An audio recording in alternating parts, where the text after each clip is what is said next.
Ladies and gentlemen, please be upstanding for the worship of the Mayor.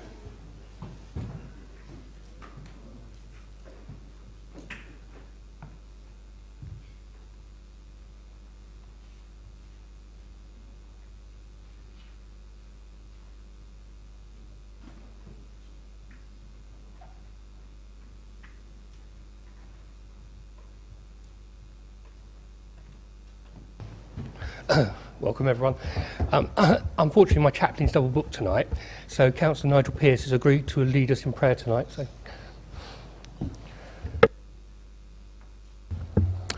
temporary ordination, I think it's called. Let's pray. Thank you, Father, for all that you do for us, and thank you for all the great work which is done in this chamber and these buildings. We thank you for all the officers and staff in this council. But we stand against anything that is not of you, Father. Whatever is against you, Father, that's come into this room this evening, we command that you leave right now, because we have real business for this council tonight. Let us feel your presence and take your guidance in all the decisions we make. Let your peace and love be with us and in us this evening, and our will is your will. In the name of Jesus, amen. thank you, Councillor Pearce. Can you please be seated? Okay. I'll just get Julie to get to her desk.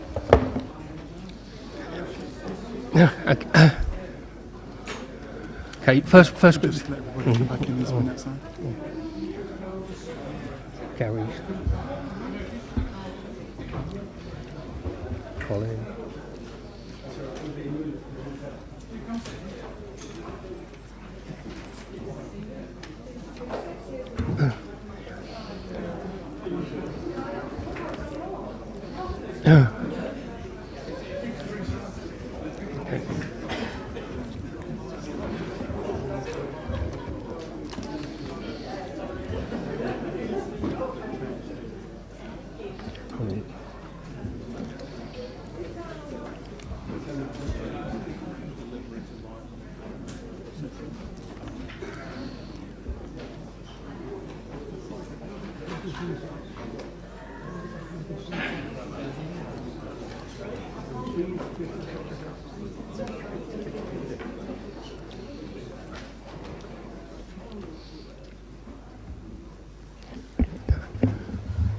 Okay. Okay, everyone seems to be in and seated, so we'll start. The first is apologies for absence. Okay, Councillor Simon Bound. Thank you, Mr. Mayor. Apologies from Councillor Putty, Councillor Rowland and Councillor Sherlock. Thank you. Is there any other? Councillor Paul Harvey?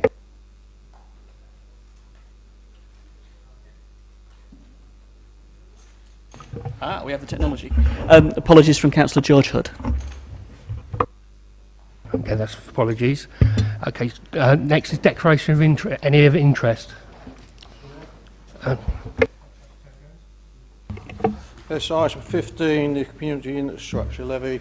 Just in case it does, I am a member of Basingstoke Golf Club, which is in the local plan, so therefore I won't be taking part and I'll be leaving the chamber when it's discussed. Councillor Jack Cousins. Thank you, Mr. Mayor. On item 19, minutes on block, with reference to the Cabinet from 8088 onwards, it references my employer.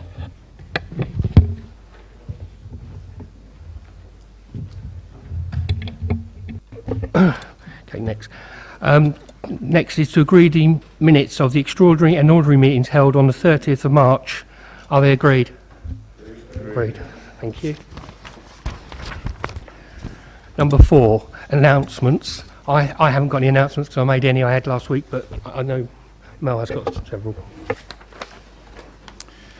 Thank you, Mayor. I have 3 announcements for members. Firstly, I would confirm that the leaders of the political groups for the municipal year 2017-18 will be as follows. Councillor Simon Bound, leader for the Conservative group. Councillor Paul Harvey, leader for the Labour group. Councillor Gavin James, leader for the Liberal Democrat group. I would further update members on the recent international cyber attack. Members will be aware of the recent international cyber attack. I can advise members that none of the Borough's Council's computers were infected. However, as a precautionary measure, the IT service took immediate steps to update the Council's IT security on being alerted of the attack. This is something that they are continually doing in light of ever-evolving threats. All PCs, laptops and servers were checked, the latest software security patches were installed, and antivirus software was upgraded. The IT team worked through over 300 PCs and 250 servers over the course of Friday night and over the weekend, with approximately 180 more laptops checked and updated individually as users arrived at work at the beginning of this week. The IT team would like to thank all members and officers for their patience and support as they have focused on this important task. Thirdly, Mayor, I would just like to report that Basingstoke was awarded Town of the Year. Basingstoke was awarded Town of the Year at the 2017 annual Thames Valley Property Awards held last week. Other finalists for the award, which were beaten by Basingstoke, were Reading and Bracknell. I have the award here, Mayor, and we will arrange for it to be displayed in due course. Thank you, Mayor. Those are the end of my announcements. Thank you. Thank you and well done for winning the award.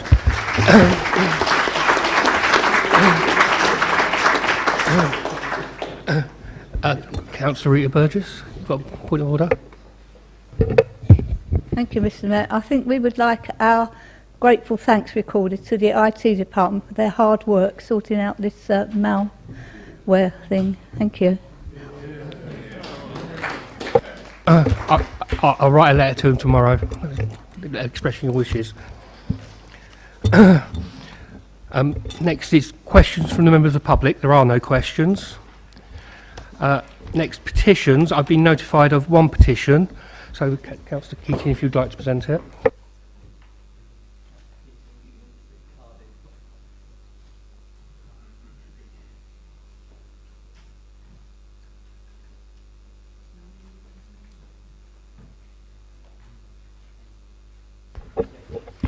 I'm connected. Thank you, Chair. Just a brief introduction. Having got a reputation for wanting to protect parks and open spaces, I'd, as a consequence, received a petition for 200 signatures for a particular access to not Downgrange, what's it called? Old Down. There was an access there that the council closed down a few years ago, and the local population have filled in a 200 petition. Thank you.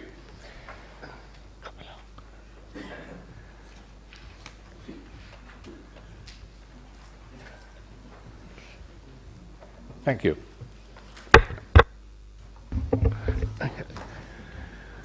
Okay, that petition will go to the Cabinet Member for Planning and Infrastructure, Councillor Mark Ruffell. Okay, next bit of business is the membership of the Cabinet. Does the leader want to announce it? Thank you very much, Mr. Mayor.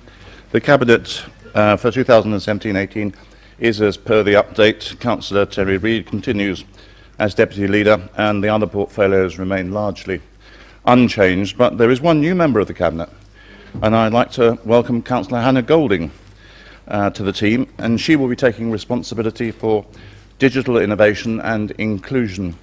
It's perhaps worth a couple of words of explanation for that. Use of new and emerging technologies has significant potential to change and improve the way that we live and our quality of life. And we've only just begun to see the benefits of things like open source data and the Internet of Things. The advent of 5G in only a few years' time will bring yet another generation of change technology.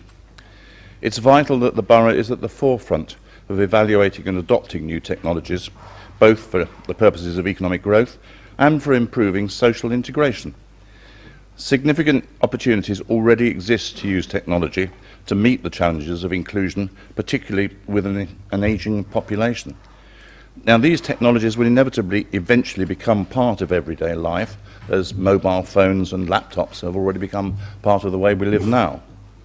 But it is appropriate that at this key stage of development, we give special attention to the possibilities that new technologies can bring and develop initiatives to encourage local businesses and other partner organisations to be part of making the borough a leading innovator in the creation of a 21st century Britain and a 21st century Basingstoke. So it's a big and challenging job, and I wish her, wherever she may be sitting, there she is, the very best with it. Thank you. Is the membership of the Cabinet noted by the members? Thank you. Next, allocation of seats to political groups. Is that agreed as the order paper? Agreed, thank you.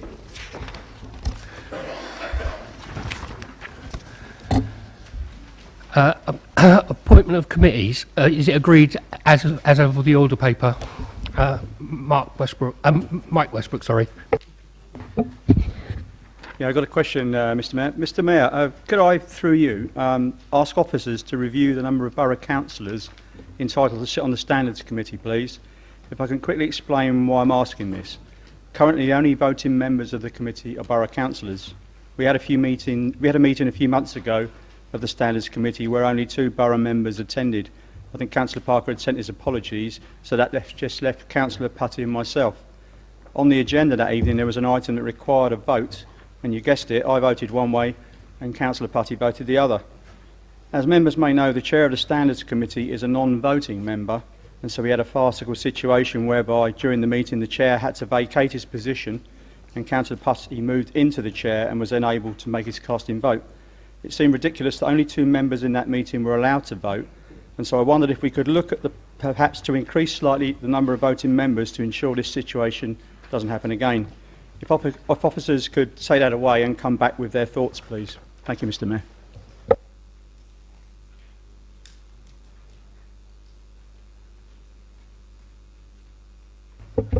We will take that question away and respond in writing. Are they happy to take it on paper in the meantime? Are you happy to take it in paper in the meantime? Yes, thank you. Next, elections of chairs to committees.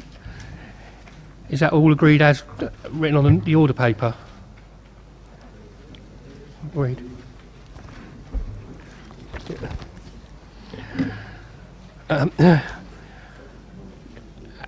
Appointment to joint bodies. Crime and Disorder Joint Scrutiny Committee. We've got 3 members. Is that agreed as of the order paper?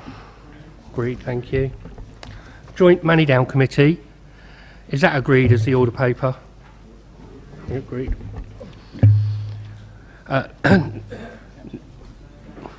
Councillor Harvey. Yeah, sorry. No worries, Mr Mayor. Just in terms of the JMC, obviously we've agreed its membership for this year. I would just like to note that the JMC hasn't met for the last 2 years. It is obliged to pass annual accounts, and I do think that is worth looking at as to why it hasn't met for 2 years, and in particular reference to the annual accounts that should be approved by the body.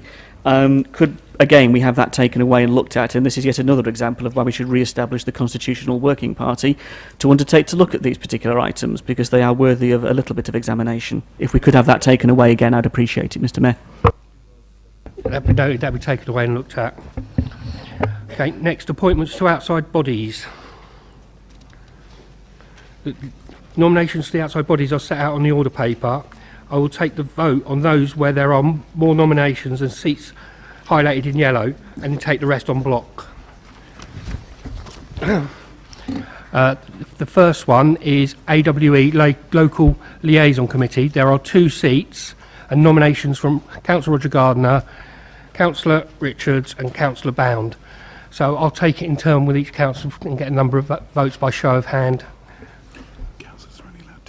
and councillors are only allowed 2 votes. So, first of all, those in favour of Councillor Gardner.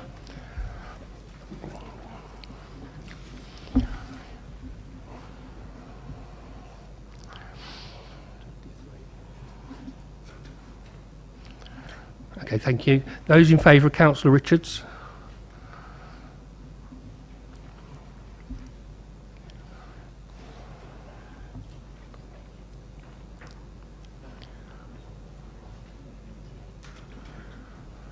And those in favour of Cllr Bound?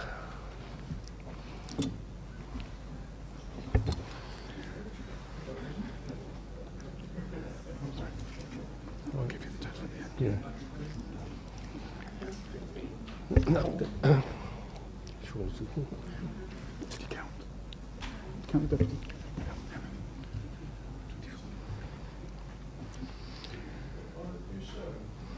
Do I read that out? So it'll be those 2 get it, but if you read those. Yeah. Okay. Councillor Gardner got 30 votes, Councillor Richards got 28 votes, and Councillor Bound got 24. So Councillor Gardner and Councillor Richards will be the members on the AWE Local Liaison Committee. Next is North Hampshire Area Road Safety Council. We've got 2 seats nominated, 2 seats and 3 nominations. Councillor Gardner, Councillor Carruthers and Councillor Cousins. So I'll again take it in vote and you only have 2 votes. So those in favour of Councillor Gardner?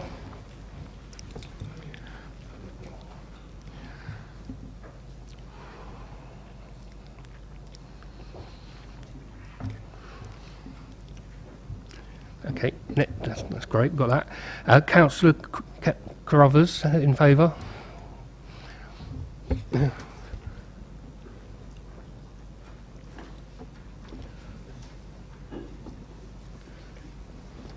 Okay, got that, thank you. And then Councillor Cousins.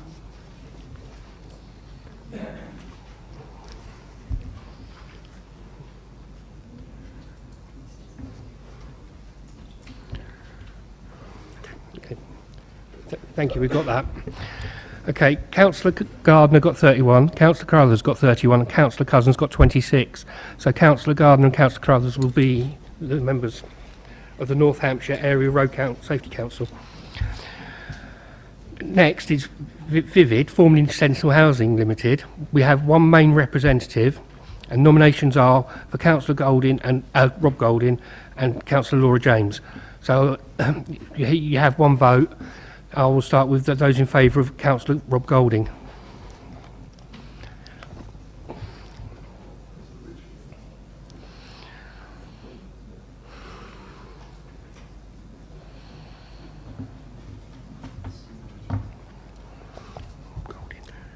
And those in favour of Councillor Laura James?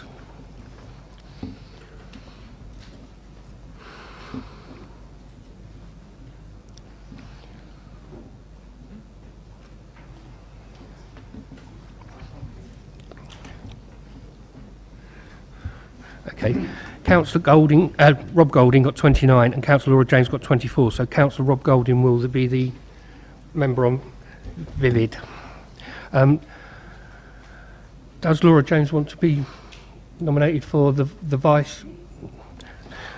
Okay, so that means we've now got the deputy representative. So that means we've got two nominations, 1 for Councillor Laura James and 1 for Councillor Sherlock.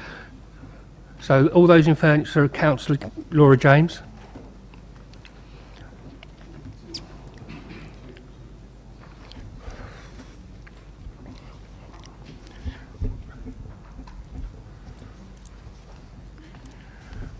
Okay, got that. And those in favour of Councillor Sherlock?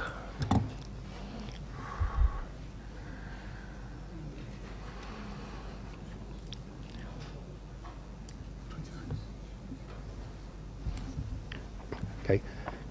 Councillor Sherlock got 29 and Councillor Laura James got 24. So Councillor Sherlock will be the deputy representative on Vivid.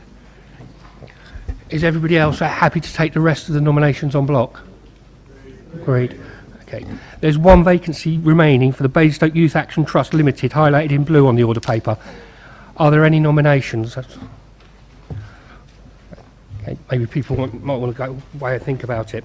Okay, next is the appointment of Executive Director of Borough Development and Deputy Chief Executive. So I'll ask Cllr Edwards to present that, please.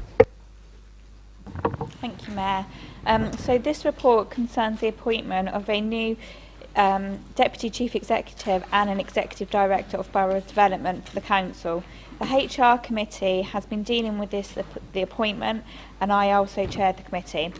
The report includes details of the rigorous selection process which has been undertaken, which culminated in an assessment day on the 20th of April with 6 candidates. They undertook a range of assessments during the course of the day. After considering carefully all of the feedback from the various stakeholders involved in the assessments, the committee decided to invite back 3 candidates for a final assessment on the 21st of April, and this involved the candidates giving a presentation on a topic previously unseen until shortly before the interview, followed by a formal interview. At the conclusion of this process, it was agreed by all members of the committee to recommend to Council the appointment of Victor Nichols as the new Deputy Chief Executive and Executive Director of Borough Development. Victor is currently the Assistant Chief Executive of Bracknell Forest Council, and as we progress with our current projects such as the Basin View, Leisure Park and Manydown, Victor offers significant experience of dealing with major property and regeneration projects. So the Council is therefore asked to appoint Victor Nichols as the Deputy Chief Executive and Executive Director of Borough Development. Thank you. Thank you. Is there a seconder for that? Would you like to speak now or hold your right? It's not right. I don't really need to speak at all. Everything Cllr Edwards said I endorse. Is that agreed?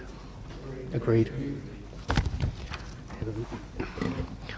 Just.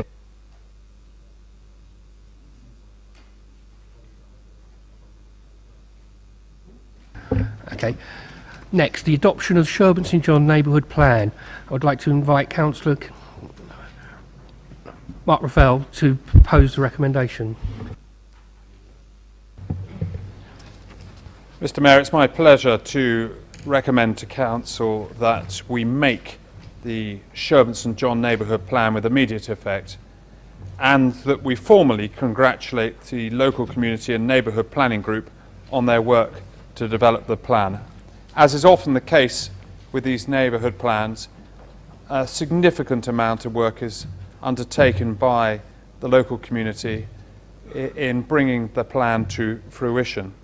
I received, as is often the case, a letter from the chairman of the relevant group. This was from the chairman of the Sherburn St John Neighbourhood Plan Steering Committee, Mr Julian Crawley, and I think it's only right that I just repeat some of what he said.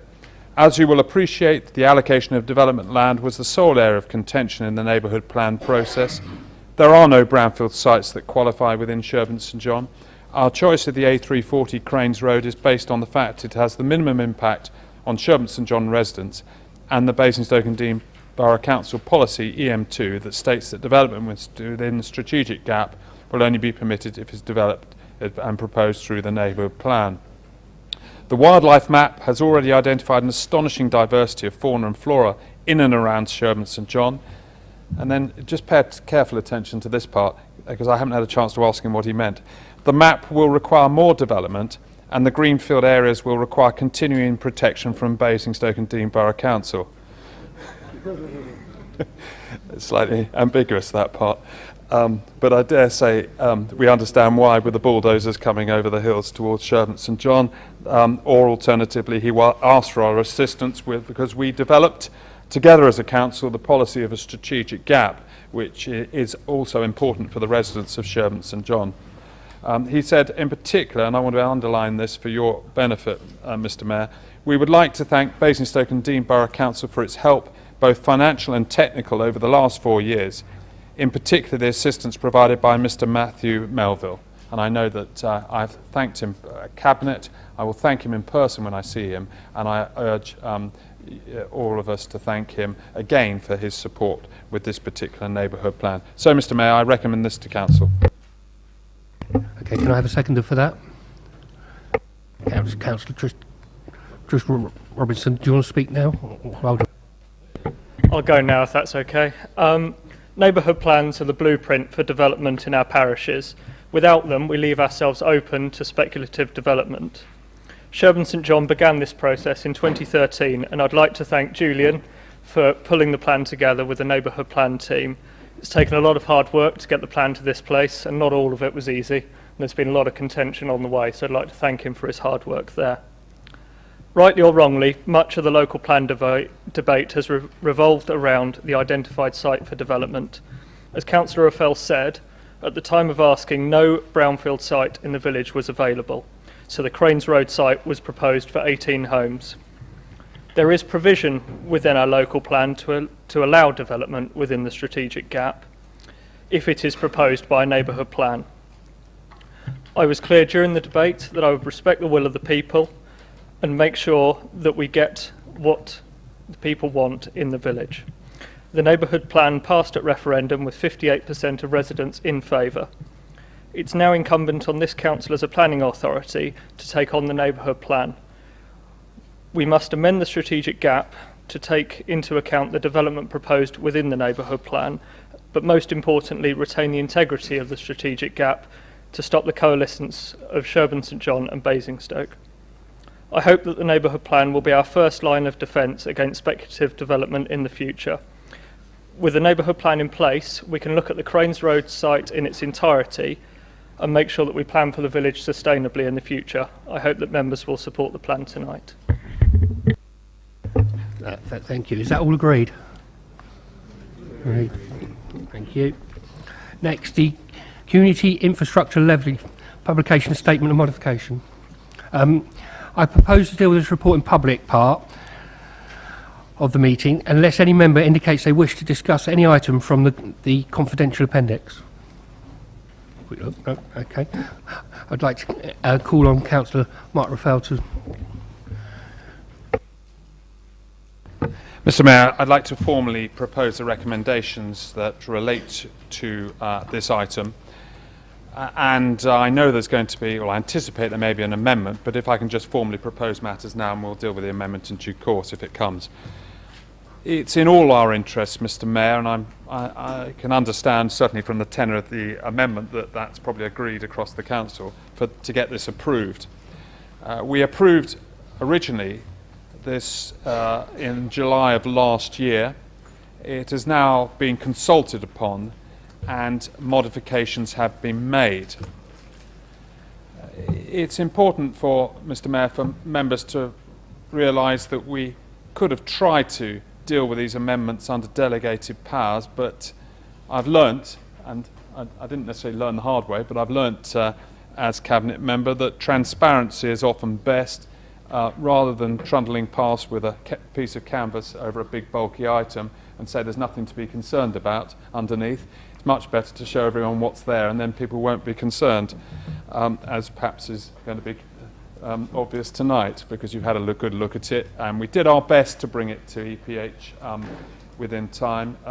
It was a pretty tight timescale, and I know I wanted members to have the opportunity to at least to question officers about the technical detail, so that we wouldn't have a strange situation tonight where we would be trying to ask questions and no officers here to answer them. And I discussed with the relevant senior officer today, I think, or yesterday, and certainly of yesterday, no members had raised any particular concerns with him about these proposals. Of course, the consultation resulted in the landowners for the Manydown site wishing to attribute a value to the land value to the country park, and this in itself at that stage was a novel suggestion requiring careful consideration. A value has now been given and are now included within the Cllr evaluation, which has resulted in the value of Cllr being reduced. The Cllr rate, of course, is based on expert opinion, and those experts are the same experts that supported parts of our local plan, and their views were supported and endorsed by the inspector when the inspector approved our local plan. So we have a reasonable degree of confidence in their expertise. We of course need to withdraw the previous draft SIL schedule. We need to update the draft regulation 123 list. And there's just one part I'd like members to focus upon, may have some bearing to considerations in your discussions. In paragraph 3.9, the report says this, which I underline and emphasise for your consideration, Mr. Mayor.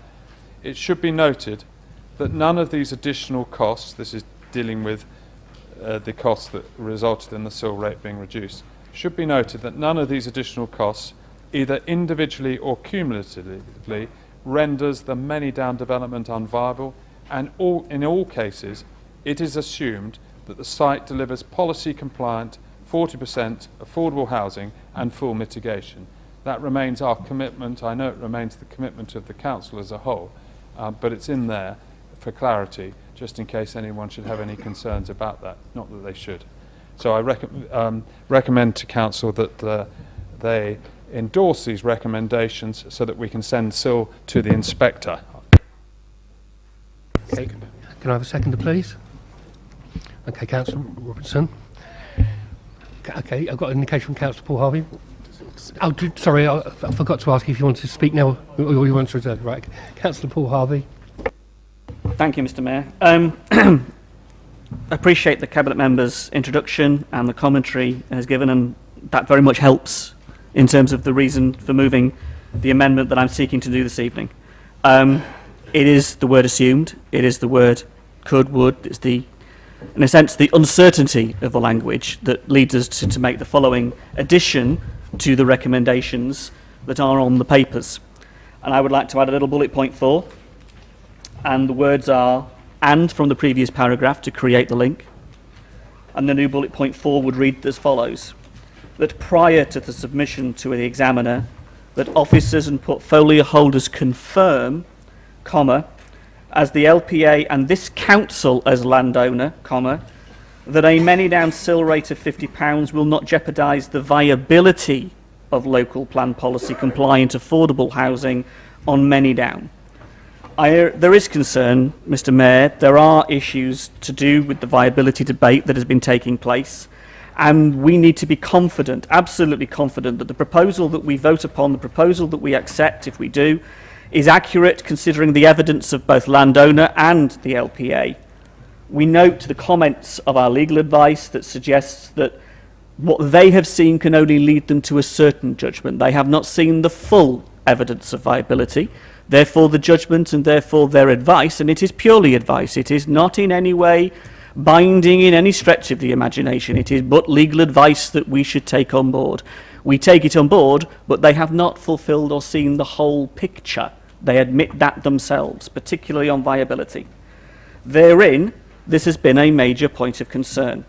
So it's for us to satisfy ourselves that in the consultation element, when we have the many-down company, we have ourselves as the Labour group, we have developers, we have the HCC, we have Mr. Kevin Jaquest on behalf of the landowner of this council, all questioning the viability points that are raised in the documentation, that we satisfy ourselves on these points. And I do quote that the SIL regulations allow charging authorities to apply differential rates in a flexible way to help ensure that the viability of development is not put at risk. That is exactly the point of the amendment, such that we can be satisfied, we can be confident, and we are assured of the position. We assume nothing. We try to be far more than that in the context of this particularly important point. Therein, I move the amendment, and largely because we do want to be certain and we do want to be absolutely confident, not simply in terms of the SIL rate, but also in terms of the viability of delivering what is a very important part of our local plan. That is the reason for moving the amendment. I so move it, Mr. Mayor, and welcome somebody to second the amendment. Have we got a seconder? Okay, do you want to speak now or reserve your right? Okay. The head of law and governance would like to address Yeah, I'd like the head of law and governance to address the issue. Thank you, Mayor. Members, I have circulated some advice just shortly before the commencement of the council meeting by email to all members, and there is a copy of that available for all members at their desks. The amendment has been slightly revised to that which I've quoted in the advice note that I have circulated, and my view is that that variation of one word does not make any material difference to the advice that I have circulated prior to the commencement of the meeting. I do not propose to read through the whole of the advice verbatim.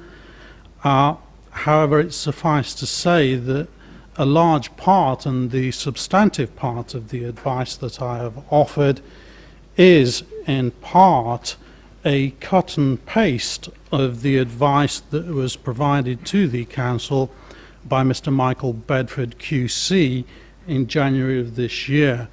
That advice has been previously circulated in full to all members and is again reproduced in the agenda papers for tonight's meeting, starting at page 159. The particular paragraphs of the advice that I would draw to members' attention are paragraphs 25 to 29, and they appear on pages 166 to 168 in the Council papers. As I've said, I have reproduced those in the slightly shorter briefing note that I've circulated to members. Members are perfectly entitled to have differential rates under a proposed charging scheme under Cllr. However, Mr. Bedford has advised that any differential rate has to be based on objective viability evidence.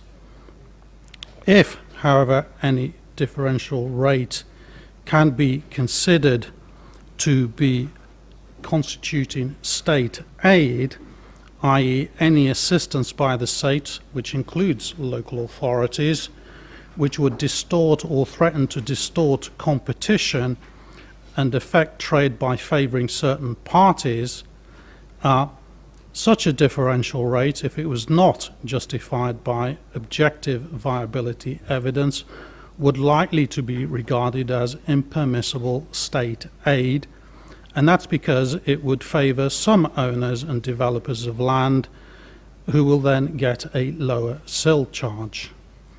Further, he has stated that difference in rates needs to be justified by reference to economic viability of development. Development rates and differential rates should not be used as a mean to deliver policy objectives. In other words, in his summary in paragraph 29 of his advice, he states that the Council cannot apply differential Cllr rates to the money downside simply because there may be policy reasons why the development should be encouraged, and a differential, i.e. lower rate, would assist in this objective. The amendment that has been moved and seconded seeks confirmation or affirmation from us as the charging authority that the Council's policy objectives can be met. Council has stated that this would be regarded as impermissible state aid. Further, before the revised schedule can be submitted to the examiner, the amendment seeks confirmation that it can be done so in compliance with a local policy, and if that cannot be done, then there would not be authority to submit the schedule to the examiner. Thank you, members. Okay, what's your point of order?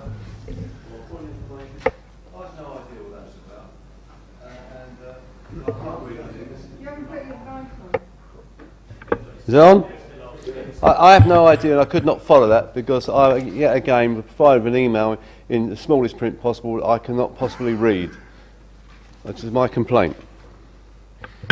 It's not a point of order, but in future, if we can... Yeah, thank you. Open it for debate. Yeah, the first person to indicate was Councillor David Potter, so if you'd like to speak. Thank you, Mr. Mayor. Just to be clear where we are in regard to, my intention would be to speak in support of the amendment and the amended amendment, but clearly seeking points of clarification from our learned friends in the audience this evening. I'm impressed by the speed of advice from the QC, obviously, but it also just has to be stressed, and it's been said already. I mean, this is an opinion of a QC. It is no more than that at this juncture. I think we've always accepted that in terms of what we seek to do on behalf of the residents of Basingstoke in respect of Manidan, we are going to potentially run the risk of challenge by other developers under the heading of Cllr and the differentials that might occur in that regard. That's something which I think we've probably spoken about for a long time. The amendment, further amendment that Councillor Harvey referred to in terms of viability is a test yet to come. I mean, we as an authority, as a landowner, will be putting forward proposals in regard to the viability of Manidan, sustaining the arguments around Cllr, and similarly we will be faced with viability arguments from other developers on other sites throughout Basingstoke. And in terms of the constraints that seem to be applying to us tonight in regard to potential unlawful actions, I do not know what they are. My understanding of the word unlawful means that we have to be breaching a law, and I'm certainly not clear from this advice from the QC and a supplementary note from Mr. Bipinder what that is. Obviously, as the QC is saying in the preamble here, quote, it would increase the risk of the decision of the charging authority being legally challenged. So it may, but we don't know that that would be a risk that's worth maintaining or not. We don't know whether such a challenge would be maintained in law. We have to, it seems to me, be true to the promises that we've made to the people of Basingstoke, true to the local plan and our commitments in the local plan, which Cllr Ruffell refers to in regard to policy. We are happy, certainly I am happy, for us to sustain our arguments in regard to differential rates in Cllr regarding viability, and we face that in the future. To say that we must be restrained at this juncture is too much, too quickly at this time, and I refute the arguments that are being put forward in that regard. This amendment is sound, and we ought to support it this evening. Okay, does anybody else want to talk to the amendment? Councillor Harvey to sum up. Did you just indicate? Councillor Ruffell. Well, I've listened to the contributions, Mr. Mayor. I was just waiting to see if there are any more, because I've obviously got to react to it, and I'm assuming there are no more. If there are any more, I'll ask for permission to sit down and listen a bit more. Can I sit down and come back? Well, technically I shouldn't let you back, but I understand. If I let Councillor Watch use his right of second to speak. Thank you, Mr. Mayor. I'm just confused whether we were allowed to speak or not. So I just wanted to speak about the amendment. I think it's important as a council we safeguard the 40%. It's a reminder to the portfolio holder, the landowner, that we need, this is a commitment to 40% of Manidan, and if we set the seal too high, it could jeopardise that 40%. History should tell us lots of things. On DC, developers come along, landowners come along, and they reduce the commitment to 40%. And I think we have a budget of over £1 million set aside from where developers haven't actually paid, have delivered affordable homes, and that they've delivered, given money instead.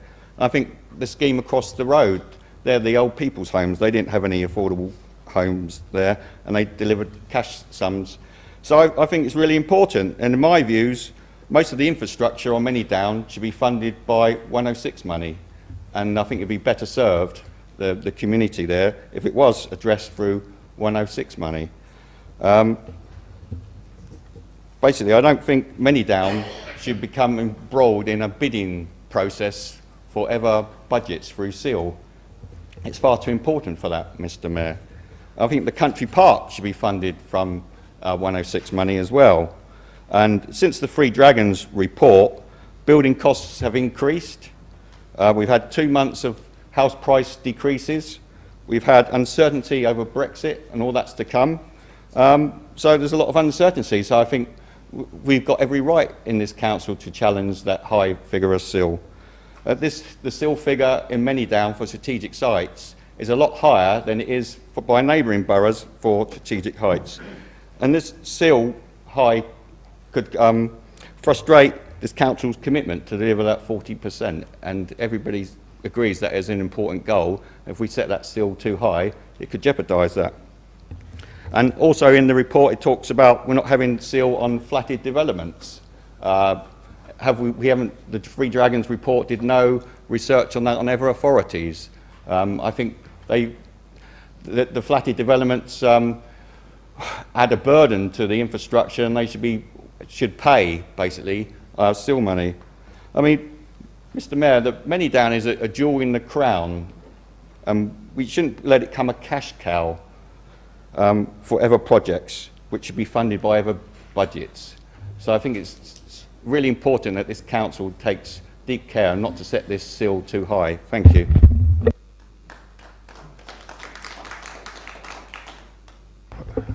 Right.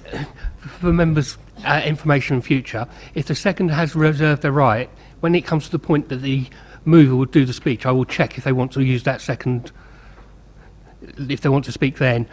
So, because there's been a little bit of mess up, I'll now allow Mark, Cllr Ruffell to speak again, but... Mr. Mayor, I only wanted to sort of come after I'd heard what was being said, because it's only fair to listen first and consider after. Mr. Mayor, I understand the spirit in which this amendment is being put. It's being put to try and engender a degree of certainty that 40% of affordable housing will be delivered on Manydown. It is difficult for us to inject that certainty at the current stage. I understand why it's being requested.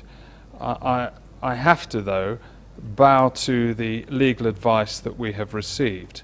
The difficulty that perhaps some members have is that when you ask a lawyer to amend someone, the lawyer thinks, well, why can't it work, as well as why can it work? And the difficulty with this amendment is it doesn't actually say what would happen if the answer was no. It just doesn't.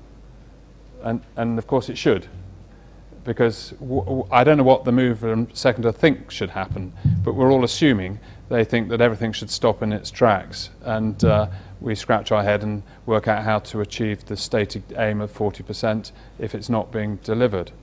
But it doesn't actually say that. One assumes that it might be what the desired objective is. The difficulty with that approach is that the legal advice makes clear, and perhaps common sense also shows that it is clear, that you can't shackle a policy to an evidence-based decision. We've come to the decision and the recommendations of the rate of CIL based upon evidence from experts. If we start adjusting that, or saying what if or but, or changing the rates, we will then be delivering a policy-based decision and not an evidence-based decision. And that is why there is a legal objection to it.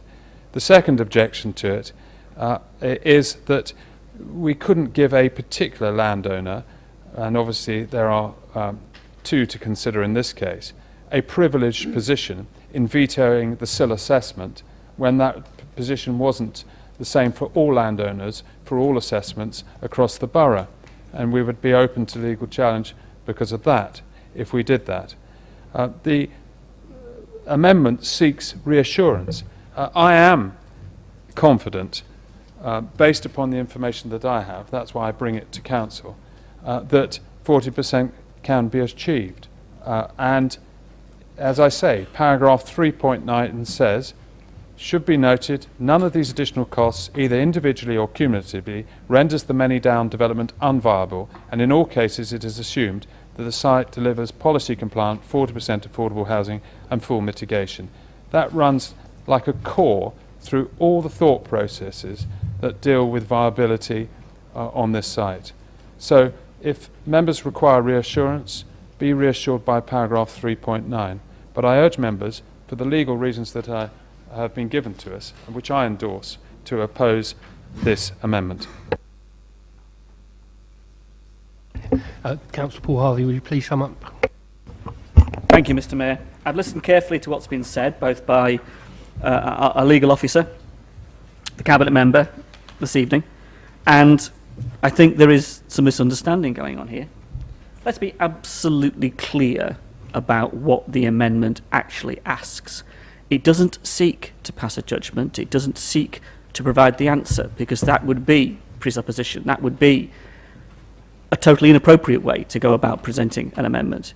It seeks to pick out the point that as a landowner and as an LPA, there are two different opinions expressed within the report.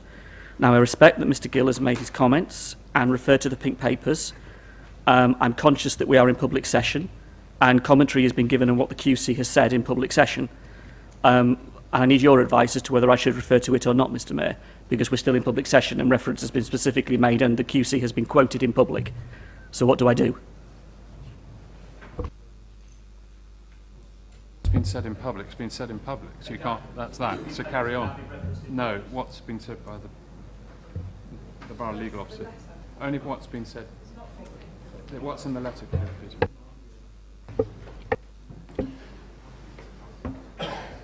In relation to the papers that we have in pink, if a member wants to discuss or debate those in any detail, then we ought to move into private session. Whilst I have quoted the... if members wish to discuss the advice that the QC has provided, then we ought to move into private session. The advice that I have provided is a summary of the QC's advice, and therefore I judge that that would be okay to be heard in public. Thank you, Mr. Mayor. That helps me, because I think, the amendment is very specific. The amendment refers to viability. It refers to our officers before submission to the examiner and portfolio holders, both landowning and LPA, that the many down sill rate of £50 will not jeopardise the viability of the local plan compliant affordable housing on many down. The words have been chosen specifically. The advice we are given is that, in summary, that a differential rate can only be applied if the council is able to justify the differential rate by reference to the viability evidence, which demonstrates a meaningful differential between the viability of the proposed development on the Many Down site and the viability of other proposed development elsewhere in the council area. The point is, within this context, within what is in the report itself, both from consultation responses, which clearly question the viability evidence and question the viability issues, clearly they do, what is presented in the report as a decision, and who has done that? The Many Down Company, the HCC as landowner, this council as landowner, and ourselves as the Labour group, amongst others, developers as well. They have questioned the viability evidence and questioned the decision that's been made. The pink papers are there in terms of the QC's advice. The QC's advice is not based on examining that. He admits that freely in terms of his judgment, in terms of his analysis, his advice he gives us. He hasn't considered any of that. The point is this: we should. That's the point of having the amendment. If we don't do this, it would be wholly inappropriate to continue in this way, because we're not fulfilling and satisfying ourselves on this absolutely critical point. And we should be satisfied. If we're going to vote for Cllr tonight in this way, we should be satisfied on this point. And clearly, what is in front of us is not that. Clearly it is not. I welcome the portfolio holder's confidence. In some ways, it shouldn't be in any doubt, should it? It shouldn't be in any doubt. But it is. It is in the exact report we have in front of us, in doubt. Therefore, we should be satisfied. We can't be, because of the evidence, because of the report that is in front of us. That is the purpose of the amendment. It could not be any more simpler than it is. Prior to submission, can the portfolio holders and officers confirm that the Many Down Cllr rate of £50 won't jeopardise the viability of the local plan policy compliant affordable housing? What's wrong with that, other than satisfying ourselves and making sure we are absolutely sure on this point? That is all we are asking for, so that the doubt that is within the report is actually dealt with.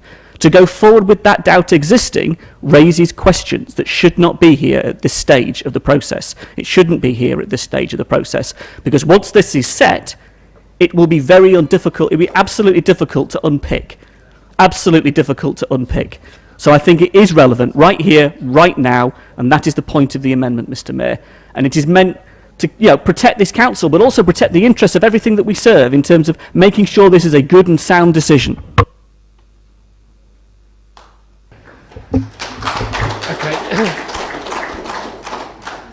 Just before we go to vote, that's the second mobile I've heard go off tonight. Do please remember to switch them off.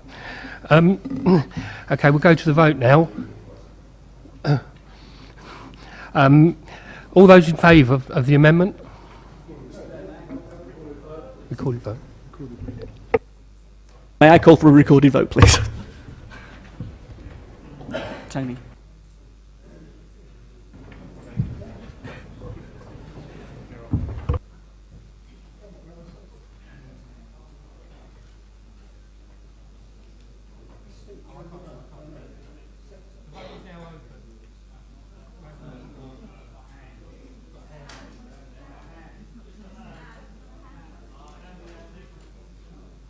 Oh, it's going.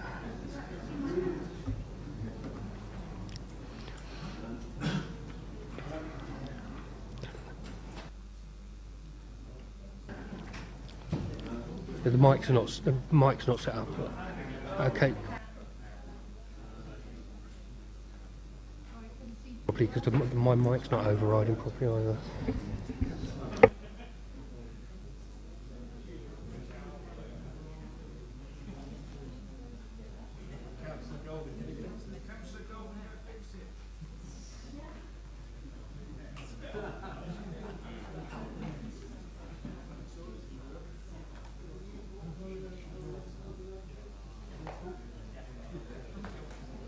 Yeah, mic's not working. There seems to be a bit of an IT problem, so...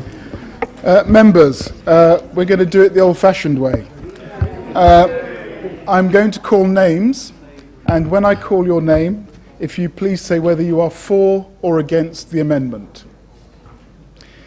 Councillor Ashfield, for or against? For.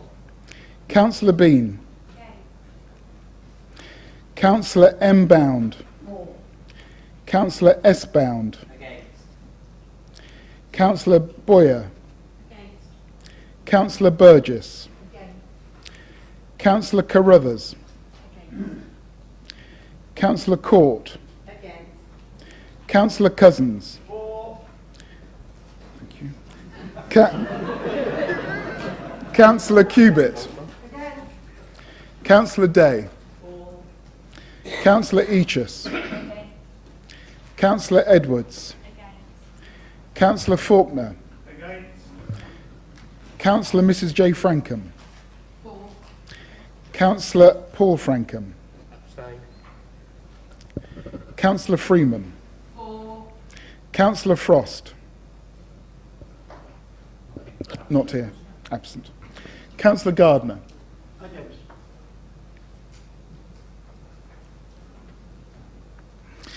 Councillor Gaskill? Against. Councillor Godson? Against. Councillor Hannah Golding? Against. Councillor Rob Golding? Against. Councillor Harvey? For. I believe Councillor Hood is absent. Councillor Hussey? For. Councillor Isett? Councillor Laura James? For. Councillor Gavin James? For. I believe Councillor Tony Jones has absented himself. Yep. Yep. Councillor Keating? For. Councillor Leeks? Okay. Councillor Loney? For. Councillor McCormick? For. Councillor Miller? Against. Councillor Parker? For. Councillor Phillimore? Councillor Pearce? For. Councillor Potter? For. I believe Councillor Putty is absent. Councillor Regan? For. Councillor Reid? Against. Councillor Rattigan? Against. Councillor Richards? Against. Councillor Nick Robinson? Against.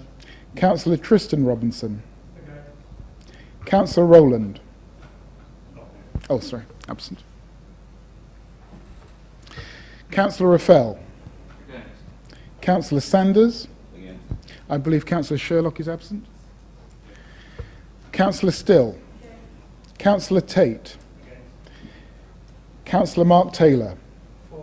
Councillor Diane Taylor. Councillor Tilbury. Councillor Tucker. Councillor Gary Watts. Councillor Keith Watts. Councillor Mrs Westbrook. Councillor Michael Westbrook. Okay.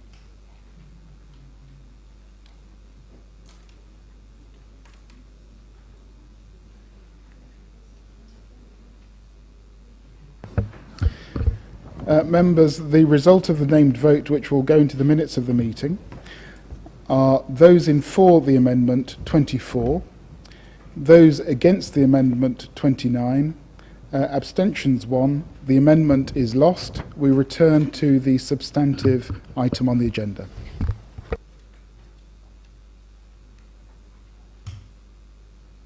Okay, does anybody want to speak on the substantial motion? Councillor Rattigan. Thank you, Mr. Mayor. I have to admit I was filled with anger, if I can say that, at the non-participation of the Labour group at the EPH committee where we discussed this SIL. I have to admit that anger has now subsided and I'm filled with a huge amount of disappointment. Across there they have talked about discussions, interests, how we can move this forward, and yet they didn't take the opportunity. An opportunity that the few who were there, and I thank Councillor Parker for holding that end of the chamber up during that meeting, didn't take that opportunity to quiz the portfolio holder, the officers and the council advisors to ensure that the correct SIL was applicable to across this borough in the developments that we are going to see coming forward. Had you bothered to turn up, how much better the questioning, how much sharper the probing, how much deeper the insight we would have had. We could have bounced off each other to provide better questionings of the portfolio holder. It was a great pity you did not take that opportunity. But no political grandstanding. It was a good meeting where we discussed the issues at hand. We questioned, we examined, we tried to understand the principles behind what we'd all agreed in July last year, where this whole council made a decision that these SIL rates were right and they should be brought forward. Now we need to amend them if we are going to deliver the 40% affordable housing that we all wish. A promise that's not just come from the portfolio holder tonight, but the Cabinet and the leader themselves, and all here on this side who genuinely want that for the borough. But you, with your actions tonight, put that in jeopardy.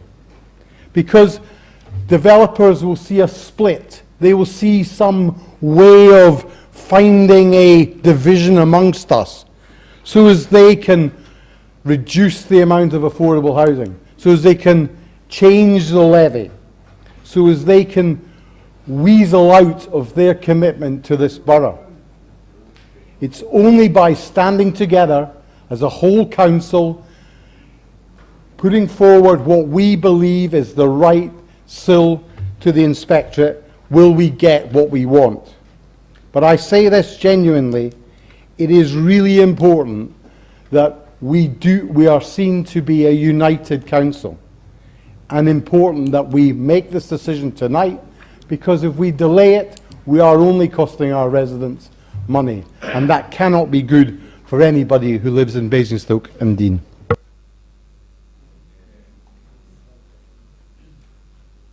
No. Councillor Robinson? Councillor Harvey.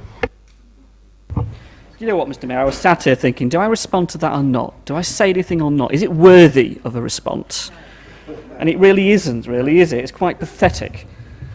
Let's just get the facts on this, all right? The Labour group and others in this chamber have consistently, for years, fought for affordable housing, and not just on Manydown. Consistently in policy terms, in our local plan, in motions on the floor of this council, in working committees, in briefings that the Cabinet have held, we have consistently put our position as clearly as we could do, as directly as we could do. And we made written representation to a meeting that should never have taken place in the first place because it was in the purdah period. And we can debate that and all the legal advice under the sun that was given at the time. One meeting not allowed, another meeting allowed during the purdah period. Questions that should be asked on that. But the point is this, if we want to talk about attendance records, not everyone's got a perfect attendance record, Councillor Rattigan. 84%, even you ain't perfect on that. But that's not the point. The point is the importance of the issue in this chamber, as was just debated, as we have just considered. And it would be a disgrace of the highest proportions if it turns out that Manydown doesn't deliver 40% policy compliant affordable housing. If that actually at the end of the day was to turn out to be the position, it would be an utter disgrace and make a mockery of the decision that this chamber has just made. So let's be clear what's at stake, let's be clear what we care about across the chamber, and let's not mess it up with some grandstanding political point scoring between the groups. If we're serious about it, let's make it happen. The question is, will it? The pressure, everything is now on that administration, on that side of the chamber, to deliver 40% policy compliant affordable housing on Manydown. It's on your shoulders now to deliver it, and I hope you do, because there's no doubt, absolutely no doubt in your mind, so I look forward to it.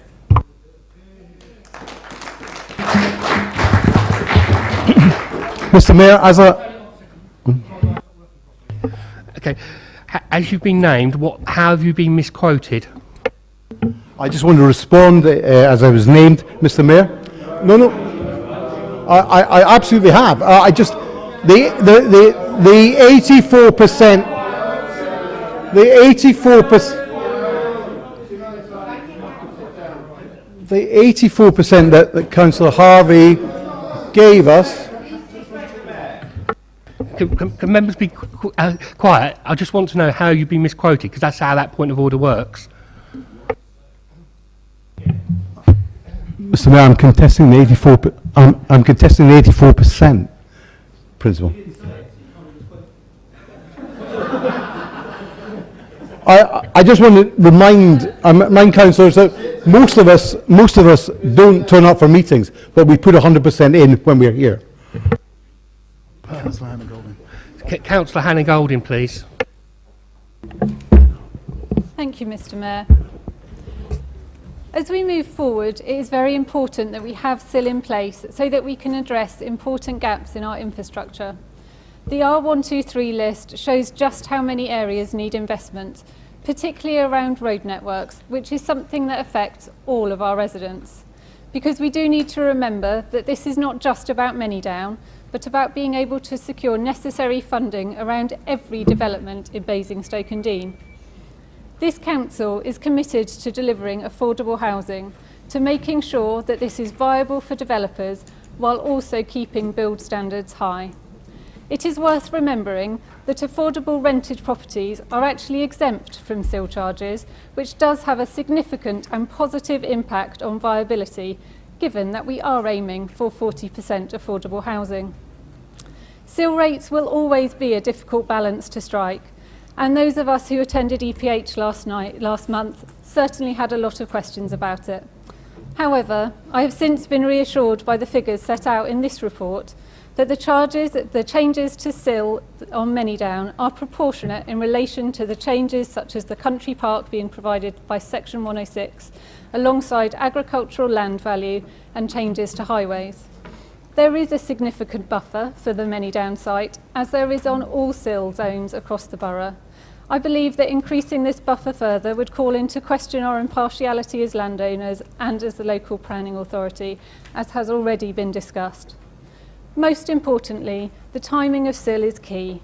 If our proposals are not examined and adopted soon, then there will be no way of charging for the necessary infrastructure that this town needs when new developments come forward. Because I therefore support these recommendations, because it will also be a disgrace if we don't levy sill and don't invest in local infrastructure. Thank you.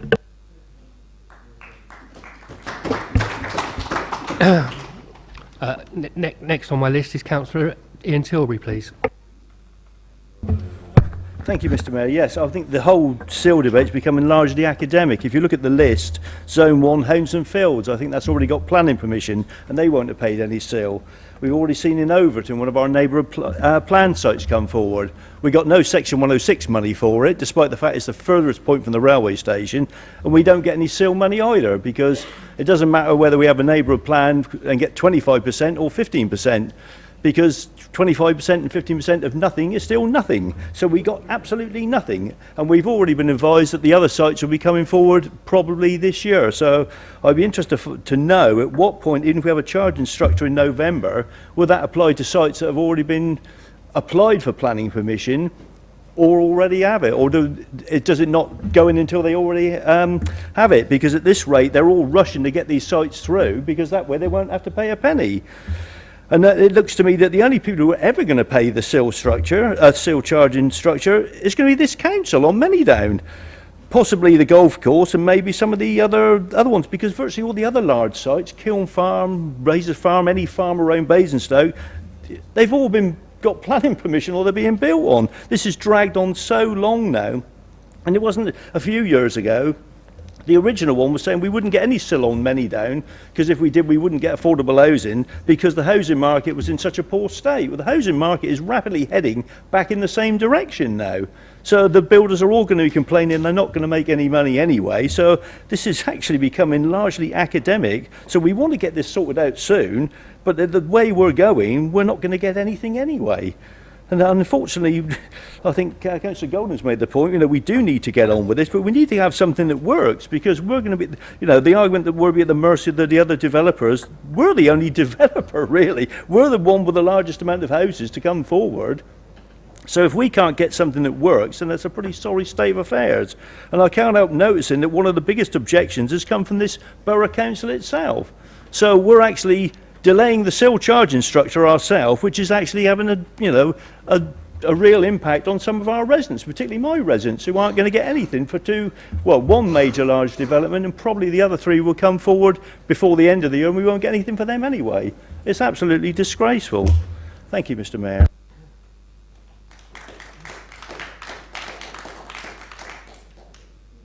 Okay, I've got three members wishing to speak: Councillor Cllr Edwards, Councillor Laura James and Councillor Stuart Frost. So I'll first go to Councillor Cllr Edwards. Thank you, Mayor. So the total income from the sale on Manydown is estimated to be around £7 million. This money will allow us to invest in much needed areas in the borough. Without this money, the investment would not take place. It is important to note SIL cannot be applied retrospectively on schemes granted planning permission prior to SIL being implemented. I therefore ask Council to approve this proposal. If we do not, this will result in £7 million of infrastructure being lost. Residents of Winklebury have been promised that they would not be forgotten before, during and after the Manydown development. Not approving the motion will mean this promise is broken. New developments are positive for towns, but we must ensure existing neighbours and the neighbourhoods are brought with us. As long as this recommendation is passed, it will allow us to do exactly that. Thank you. Okay, thank you. Councillor Laura James next, please. Thank you. I think there's some confusion really in relation to Winklebury receiving the SIL money. They're not going to receive the SIL money. The SIL money will be going to the parishes and to the main projects within the town centre. So I don't know that Winklebury is going to be receiving SIL. But what really, why I wasn't going to speak, but what I'm going to speak on really is tonight, and what really concerns me, is the language that I've heard this side of the chamber tonight. And we've heard the words like assume in relation to delivering of affordable housing. We've heard the word we will aim to, and the probability we're likely to. I mean, I actually feel more nervous tonight than I've felt before about the likelihood of us actually achieving 40% affordable housing. I don't think that you have any intention of delivering a 40% affordable housing. I feel tonight, I can feel the language of this chamber changing, and you've changed that language, and I have concerns, and I think you are going to hide behind. And one of the reasons that we on this side of the chamber didn't support the local plan was the concern we had about viability. And you're going to hide behind viability, and as a landowner, we're going to see the landowner come forward saying that they cannot afford to deliver on Manydown because of viability. And therefore, in relation to being policy compliant, we are not going to deliver this. And we can just see what's going to happen. And it really, I cannot believe that we're going to lose this opportunity. Historically, we were told that there should be a SIL rating on a 0 rating of SIL, and we had really good evidence for that. And for us to change our minds and for us to look at the so-called expert that came along, we had grave concerns about the evidence that they gave. So I really cannot urge you more and more to really think again about what you're doing in relation to this SIL rating. It is going to make the delivery of Manydown and the affordable housing on that site not viable, and you are going to leave the residents of this borough who desperately need affordable housing very, very vulnerable. And but the one good thing is parishes will get lots of money to spend from SIL. And I understand at the last meeting, and I didn't attend the last meeting, but I understand there was lots of debate about how those rural parishes are going to spend their SIL, and there are lots of arguments as to who's going to get what and who's not going to get what. Okay. Councillor Stuart Frost is my next member to speak. Thank you, Mr. Mayor. First of all, I'd like to give my apologies for missing the first part of the meeting, but unfortunately I had a family emergency that required my presence up in Manchester just before lunchtime. I'd also like to take this opportunity to congratulate Mr. Mayor and Deputy Mayor Keating upon their appointments, and I'd also like to thank officers for further expanding a well-written report presented to EPH Committee on the 27th of April 2017. Sadly, this meeting was made memorable by the fact that the Labour group opposite took it upon themselves to present themselves en masse, preferring to presumably campaign for Hampshire County Council candidates rather than attending to borough business and representing their residents. Shame on you. The urgency of the introduction of SIL is made all the more apparent when you consider that if we as a council are not minded to agree to the implementation of SIL and the SIL rates tonight, we are at serious risk of having the Manydown development being granted planning permission before we can implement SIL, and therefore no SIL will be payable on this development. Under our adopted local plan, the total SIL income is expected to top just under £30 million. But if Manydown was granted planning permission without SIL being levied, our residents would lose SIL income receipts to the tune of £7 million, just over a quarter of the total planned SIL income. And our communities and parishes, including Winklebury, would lose funds to spend on many local infrastructure projects. Now that would be a crying shame, and the waste of a fantastic opportunity to maximise the once-in-a-lifetime opportunity of Manydown to the benefit of all our residents in the borough. So, am I a fan of reducing the Manydown SIL rate from £60 to £50 per square metre?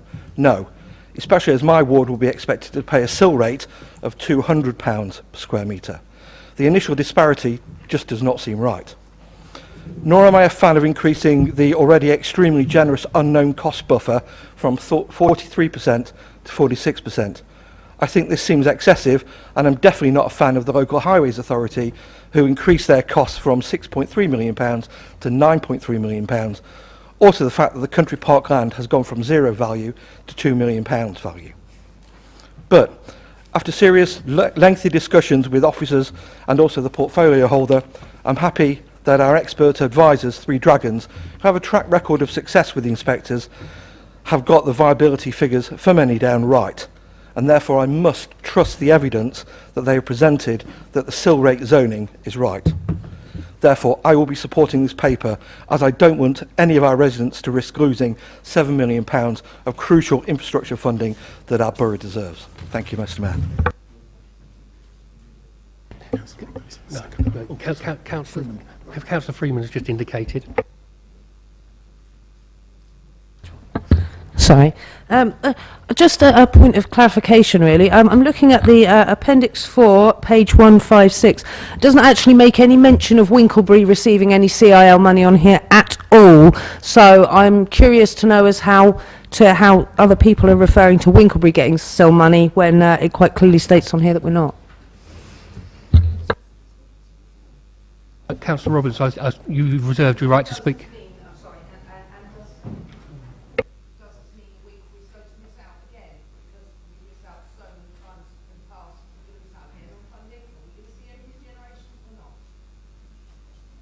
Thank you. Councillor. Thank you, Mayor. The Community Infrastructure Levy is future planning for Basingstoke and Deane. It provides the funding we need to ensure our borough keeps pace with the housing we must deliver. Drawing on the amendment, I'll have to extemporise briefly. We are clear as a council that 40% affordable housing will be delivered across the borough in accordance with the local plan.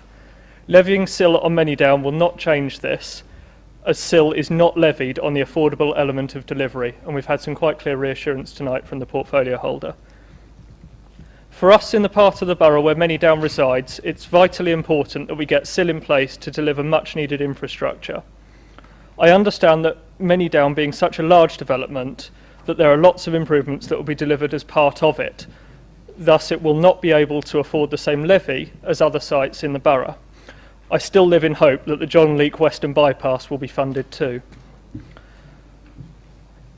I'd like to reassure Councillor Ms Jones and Councillor Freeman on a couple of points. I know that some members have been terribly busy campaigning for somebody who lives in Aldershot, but those of us who were at EPH a couple of weeks ago considered how we might spend CIL. Councillor Harvey is right and Councillor Ms Jones is right that the parishes will get 15%, rising to 25% if they have a neighbourhood plan in place, such as Sherburn St John. Liberal and Conservative EPH committee members decided on that evening to investigate how we could share CIL money around the borough, ensuring that the town didn't lose out. That will make sure that Winklebury gets the money that they need. Above all, we must get CIL in place. We have a planning application in for Manydown as we speak. The Community Infrastructure Levy is granted upon the acceptance of a planning application, so any delay tonight, however well intentioned, will put £30 million worth of community infrastructure funding at risk. I urge members to support the paper tonight. Councillor Mark Ruffell, please sum up. Mr Mayor, I thank those members who made positive contributions to this discussion tonight, and I urge members to support the recommendations. I take from some of the discussions that it's important that we all support this on all sides, and I take from the discussions that you don't need to necessarily be at a meeting to know what's going on. Was slightly unusual not to have the Labour Party present at an EPH committee. For a moment I thought that the members of the Labour Party had got bored of discussing CIL, and wouldn't have been surprised if that had been the reason, because we've discussed it so often, but I know that they take everything very seriously, so it couldn't have been that reason. And then I thought, well, perhaps they were going to another crisis meeting of the local Labour Party.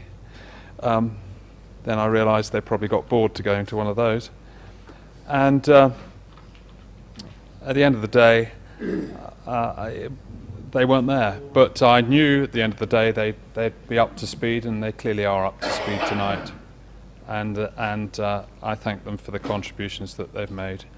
So, members, I ask you to vote these recommendations through. Okay, all those in favour, would they like to indicate?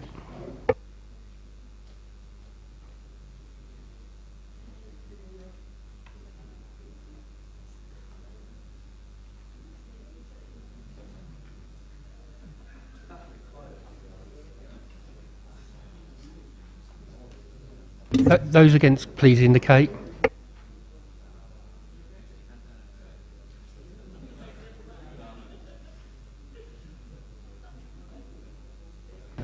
So 30-0, the recommendations are carried. Okay, that was 34 and 0 against, so that recommendation was carried. Okay, next bit of business is... Councillor Tony Jones? I'll get the councillor back in. Tony Jones back in. Thanks.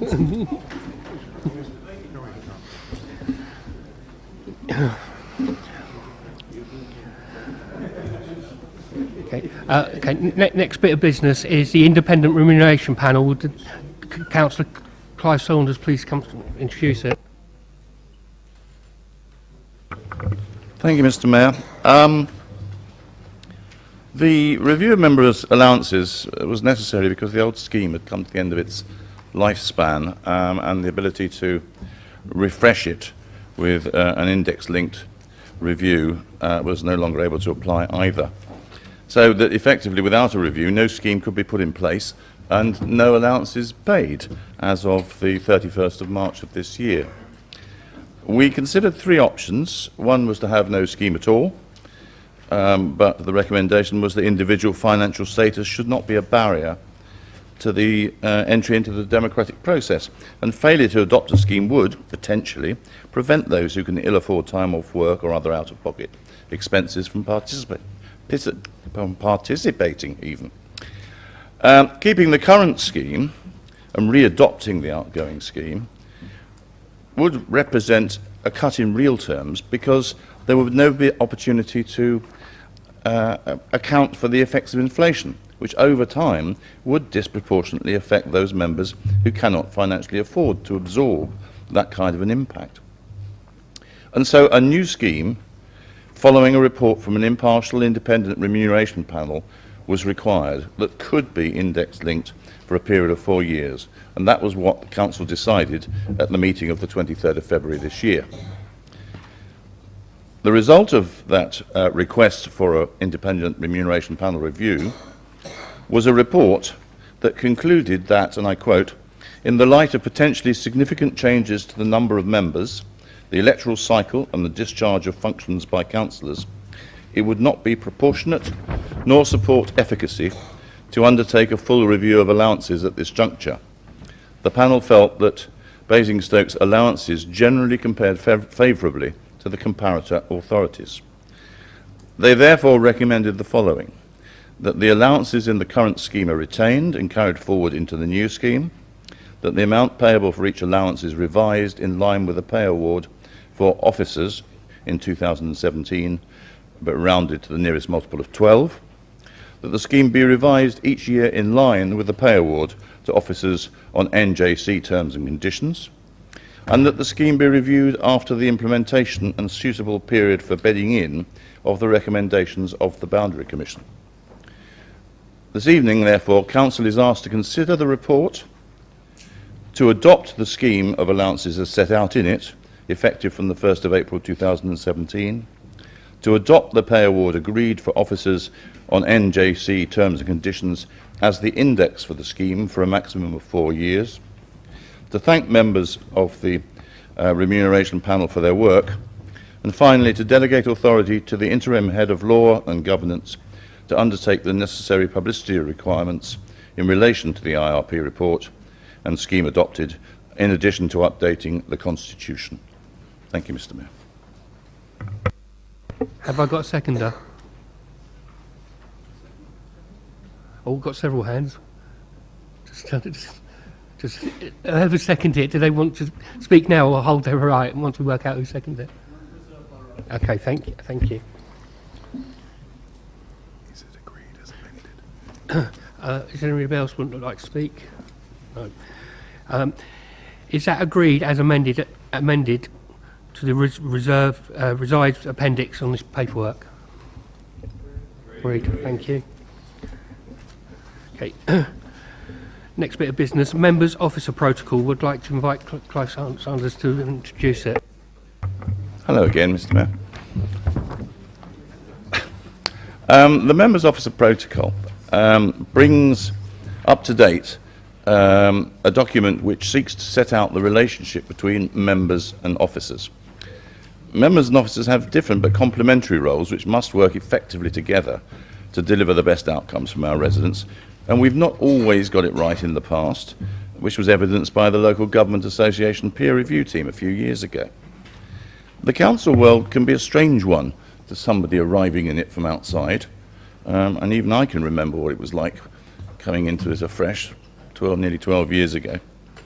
And I think that applies whether you're a member or an employee, and it can take some time to get used to it. Therefore, greater clarity on the roles and the rights and the responsibilities and the boundaries which apply to members and officers can only assist improved understanding, which in turn can support improved effectiveness and efficiency for the organisation as a whole. This revised protocol provides greater clarity on the support available to all members, including timeliness of responses to member inquiries, and it provides additional clarity in staff expectations, working arrangements, support available. And it also ensures that there's a clear pathway of support, escalation and resolution of issues for the odd occasion when things don't go quite right. It provides a framework within which members and officers can work well together, harmoniously, with dignity and respect for one another, and which is part of the duty of care that the Council owes to all who are involved in its operations, whether that be members or whether that be officers. Now, I am aware, because it's on the update sheet, that it is proposed to move an amendment to one particular clause in the protocol.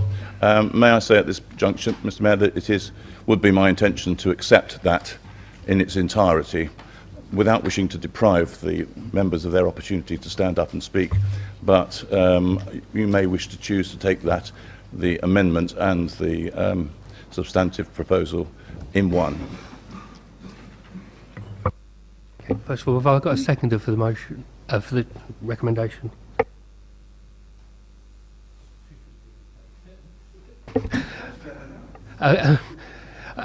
Whoever seconded it, do you want to speak now or reserve your right? Do you want to speak now, Councillor Reid? Yeah. Yes, thank you very much, Mr. Mayor. I would fully support this proposal for the member officer protocol. I think one of the measures of an organisation is how it treats its staff. This protocol will ensure that our officers will feel supported and secure should any difficulties arise with members. It gives especially, I think, our junior officers a recourse should they feel a need. I am certain that all members here would wish to see the best possible working relationship between members and officers. There are times, I know, when, in pursuance of a concern or a query, members can be overzealous. This will offer, I think, some protection to members, to officers against this. I'm sure that all members would agree that, in addition to giving political leadership, we as councillors, as part of this organisation, share a duty of care towards the staff within this organisation. By adopting this protocol, we will maintain this duty. Such a protocol as this is based on best practice, guidance from the LGA and from other local authorities, and will seek to enshrine the efficient operation of the council within a context of trust and mutual respect. I am sure this is an outcome members from all sides can embrace. Thank you, Mr. Mayor. Okay, my first speaker is Councillor Paul Harvey. Thank you, Mr. Mayor. In terms of the amendment, I would just simply like to move the amendment as on the order paper, Mr. Mayor. Another attempt at wordsmithing, and I hope it will be supported. Have I got a seconder? Thank you, Mr. Mayor. I'm going to second the motion. The amendment. And I have nothing more to say. It's self-evident on the order paper. Thank you. Is that generally agreed, the amendment? Agreed. Okay. Councillor Potter want to speak on the amended motion? Councillor Potter, did you want to speak on the amended motion or well, it's substantive now, isn't it? Mr. Mayor, accepting your advice on this, I mean, the amendment, I think, has been accepted, has it not? So I think we can now talk to the substantive. Yep, okay. That's what I want to do, make a contribution, if I may. I mean, firstly, could I just make the comment that I'm disappointed to see this before us this evening. I believe its passage should have been through the Constitutional Working Party, but we'll return to that, I hope, in due course.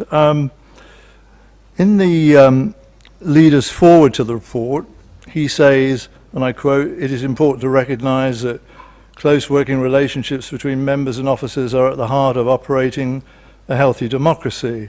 And who amongst us would disagree with that?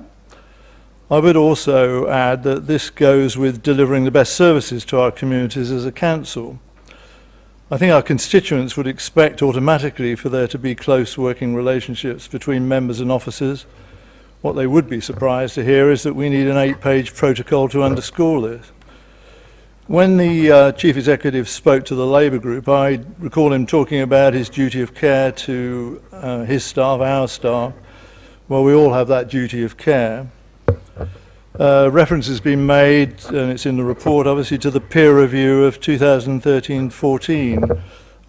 Incidentally, not the best piece of work I've ever read, I have to say, which commented on the culture that was detrimental to staff and member relations.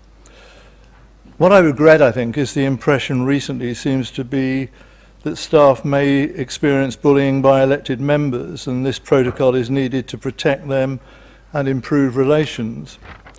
Well, I refute this, and more importantly, so do the staff. I say this because I'm able to quote from the staff survey of 2016. This, just to remind you, is an anonymised survey, so no inhibitions exist for those responding. And I'm glad to say that the majority of staff say they are not subjected to bullying at work.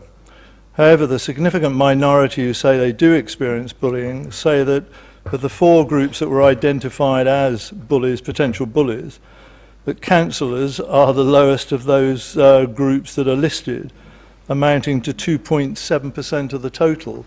If you actually analyse that, I think it works out at 1 alleged incident of bullying in the period of the survey.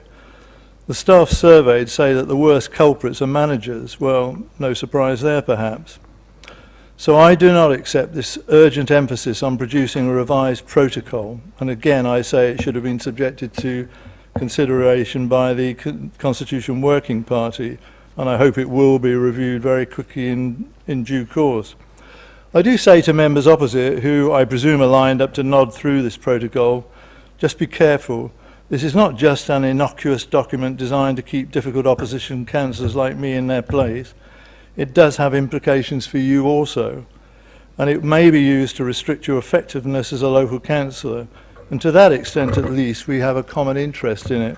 So I hope we'll be very cautious about our support for this. I accept clearly, as I've said, the proposition is that it's going to go through, but I want it reviewed and continuously reviewed as soon as possible. Thank you, Mr. Mayor. Next I've got Councillor Gavin James. Thank you, Mr. Mayor. I didn't realise the figures, but I can honestly say I'm glad we've done this protocol now, because I think no one should ever be subject to bullying in the workplace, and 2.7% is 2.7%, far too high for this borough, and 0% is our aim and target, and we should be able to easily achieve that.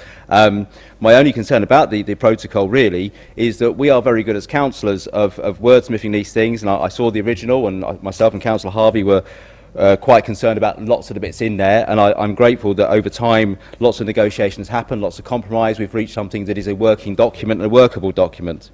But I'm sure we've all read it in our minute books, and we've now read the amendment as well in this chamber. We are but a small number of staff in this council. There are many more out there who are probably very busy and perhaps haven't seen the protocol, and the only thing that could have perhaps made this better is for one of the senior officers to take ownership of it and make sure that it's something that actually goes to staff, because I don't want it to be another policy protocol document document, constitution, that we agree and then we put on a shelf, we let it cover itself in dust and we drag out in 4 years' time when something goes wrong. It's important this goes to all staff have the opportunity to read it and understand it, so it becomes something we live by rather than something we just agreed and forgot about.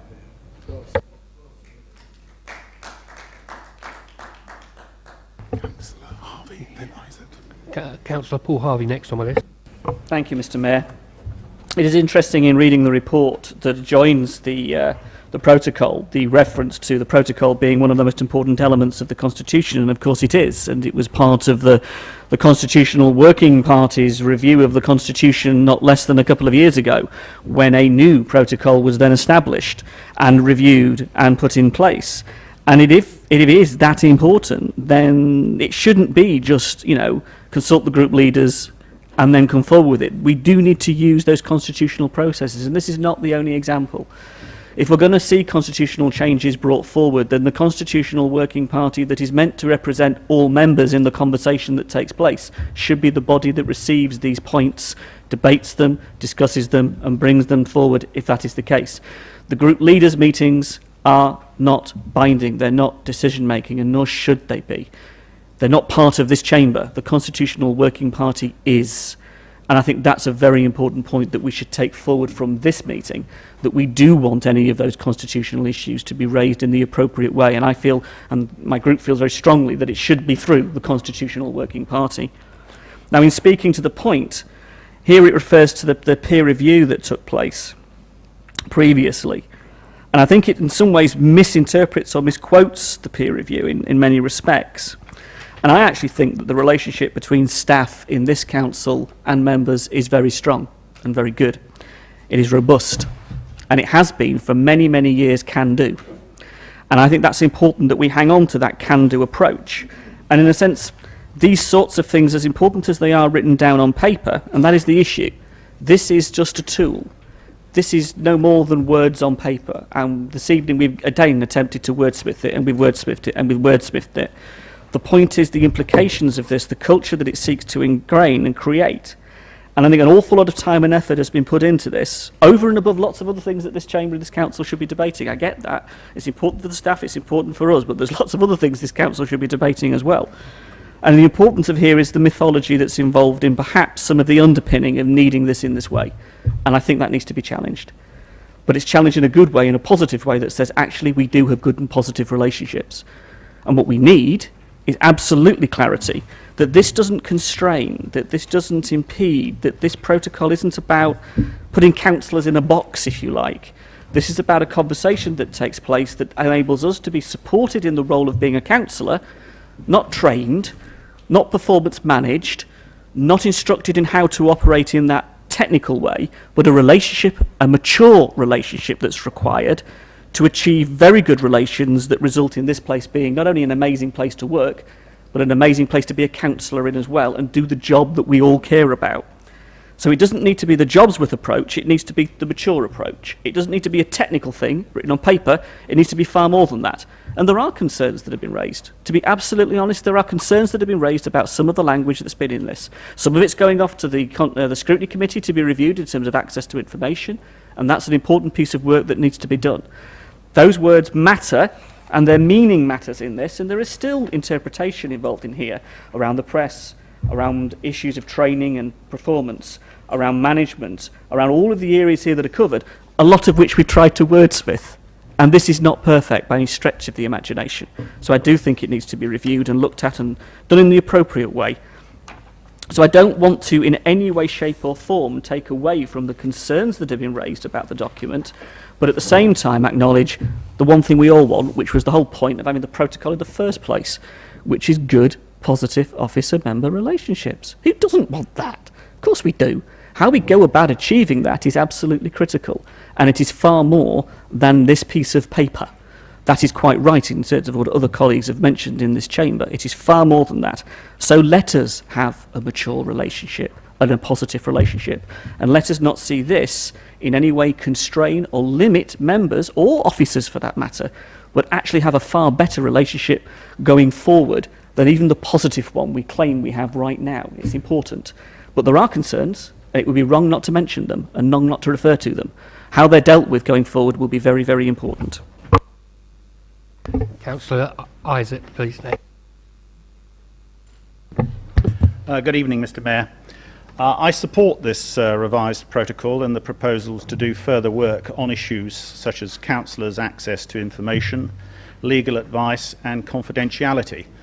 But this protocol is needed because there have been breaches over the years. Most of the time, the working relationship between councillors of all groups and officers is an excellent and productive one, centred on looking after the interests of residents. No one would describe Basingstoke as a quiet, sleepy provincial borough. The amount of focused activity around the services we provide residents and policy formulation and review, all aimed at ensuring our work is done as efficiently and effectively as possible, is impressive, especially at a time of great financial pressures. We have much to be grateful for in having a high-quality, motivated, professional and hard-working officer team. So, when on the few occasions it occurs that there is a breakdown, particularly a public one, in the respect and trust councillors have with an individual officer or officers, it is something that not only detrimentally affects those in the firing line, but I would argue all of us as councillors and officers alike, as it reflects poorly on us with residents and beyond. There have been regrettable instances of bullying, which I've witnessed in my time as a councillor, and that's why a protocol of this nature is required to remind ourselves that that's not acceptable behaviour. I'm not suggesting that differences don't or shouldn't arise. Basingstoke Council, far from being a tranquil place, is a lively democratic hothouse at times. But when arguments do start to brew up out of control, surely it should be possible to conduct ourselves in our dealings with officers in a civilised, calm way, without the need to resort to immoderate language or to publicly criticising individual officers. Remember, and I think this is an essential point, it is not an equal relationship between councillors and officers. Officers are generally constrained from responding to public criticisms by councillors. So this, in my view, puts an additional duty of restraint on us as councillors in how we conduct ourselves. It's got nothing to do, this protocol, with keeping opposition councillors in their place, as Councillor Potter commented. I don't think that's really worthy of him. This protocol outlines sensible procedures for resolving problems when they arise. It is clear that there is more work to be done as recommended in this report, and I'm certain that the councillors on Scrutiny Committee will be an excellent group able to work together to develop the protocol further in the interests of the organisation as a whole and of residents. How we behave and conduct ourselves as councillors while looking after the interests of our residents says a great deal about us as a council. If we need it, this protocol will give greater clarity and remind us of our responsibilities.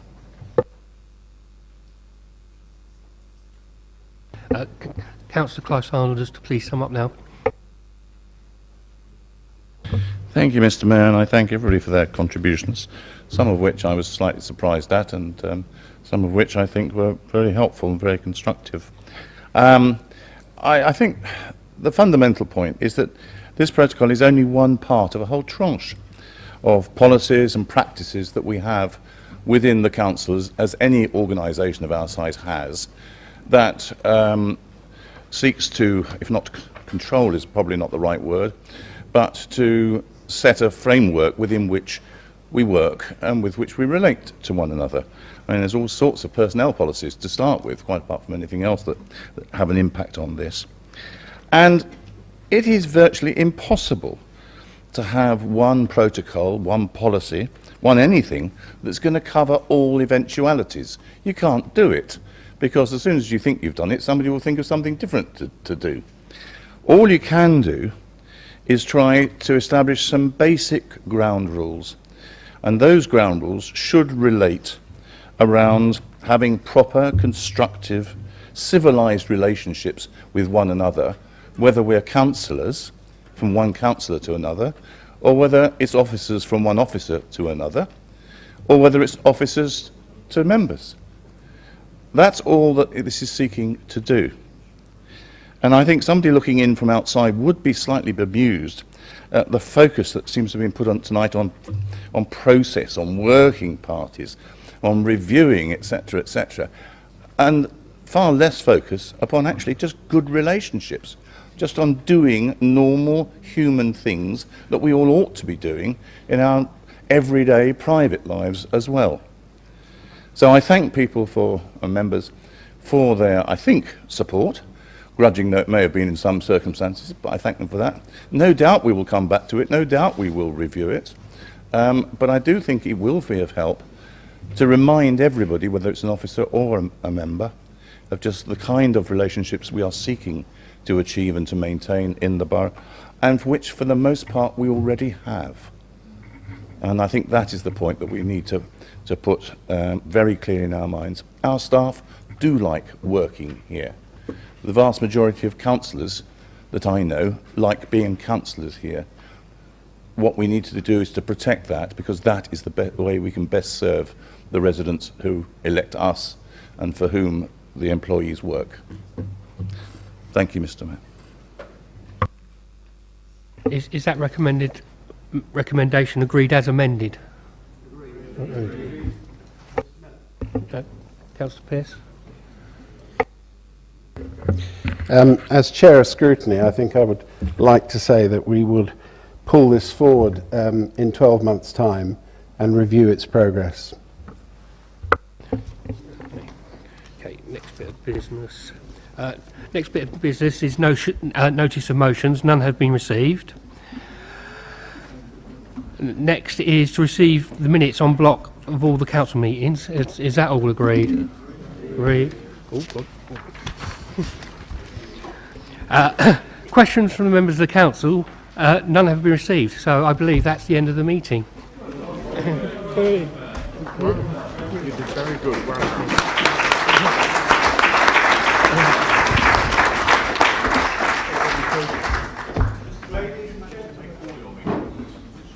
I'll try.